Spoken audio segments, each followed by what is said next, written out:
Toy ny andiany teo aloha dia anisan'ny mandray anjara ao anatin'ny hetsika ferimanda indray hetsika ferimanda izay nisokatra omaly ny Conseil supérieur de la comptabilité tanjon'izy ireo ao anatin'izy ity moa ny mahazava-dehibe ny antsoina hoe fitanana kaonty. Ny fitanana kaonty dia fitaovana iray hoentina mitantana sy maka fanapahan-kevitra ahafahana manana ireo tsara ho fantatra eo amin'ny lafiny ara-bola eo anivon'ny rafitra iray. Ahafahany tsirairay mahafantatra bebe kokoa mikasika izany fitanan-kaonty izany ny andraisan'ny Conseil supérieur de la comptabilité anjara amin'ny hetsika Fiarmada izay nanomboka omaly etsy amin'ny kolejy Masida Michel Amparibe. Ny Conseil supérieur de la comptabilité zany dia sampandraharaha manokana amsahana fitanan-kaonty eto Madagasikara.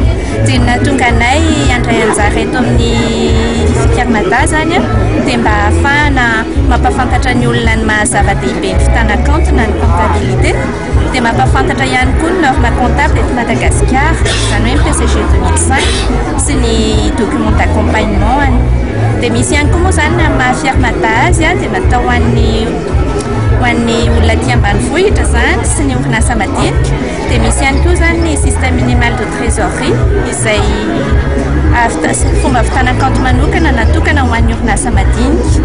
Dia mampafantatra an'izay ihany koa zany izay ary farany moa zany dia misy an'ilay centre de gestion agréé izay manampy ny orinasa madinika sy salatsalany amin'ny fitanan-kaonty miara-miasa amin'ny expert comptable. Raha mandeha ho azy ny fitanan-kaonty amin'ny orinasa lehibe dia hafa kosa ny zava-misy eny anivon'ny orinasa madinika. Ny fitanan-kaonty aloha zany ho an'ny orinasa efa tena lehibe zany efa azo lazaina hoe mandeha ho azy, fa ho an'ny orinasa madinika zany no ohatrany hoe mbola somary atao hoe votsavotsy nga.